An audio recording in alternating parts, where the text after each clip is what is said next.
কিরে তুই নদীর পাড়ে এমনি মন খারাপ করে বই রিস্কি লিগা? মন খারাপ না রে, আমার আর বাস্তবে মন চায় না। তো বাচ্চা আসুস কি লিগা? তাড়াতাড়ি মর, তুই মরলই তো 40 টাকা খাইতে পারমু। বন্ধু তুই মজা লইতেছস, কিন্তু আমার না সত্যি সত্যি আর বাঁচতে ইচ্ছা করতেছে না। কিন্তু কেরে কসে শুনি? লেখাপড়া জানা নাই, ভালো একটা চাকরি পাই না, যা কিছুই করতে যাই সবকিছুতেই লস খাই। এই ছোট্ট ছোট্ট বিষয়ের কারণে তুই মরতে চাস? নাই ফ্যামিলির ফেরা, নাই সংসারে ফেরা। আজকে নাই, আল্লাহ যদি বাঁচায় রাখে দুদিন পরে কি হইতো না?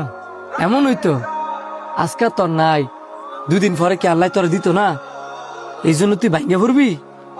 একটা জিনিস লক্ষ্য করে দেখছস, যখন বসন্তকাল আসে গাছের প্রত্যেকটা পাতা ঝরে যায়, গাছ কিন্তু ভাঙ্গে না ফইরা ঠিকই সোজায় দাঁড়ায় থাকে, কারণ তারও আল্লাহর প্রতি বিশ্বাস আছে, সামনে তার নতুন পাতা গজাইব। তো তুই এত নিরাশ হস কেন?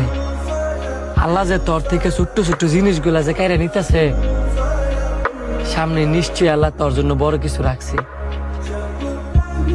আল্লাহ পাক হচ্ছে উত্তম পরিকল্পনাকারী, আমাদের কোনো সময় নিরাশ হওয়া যাবে না।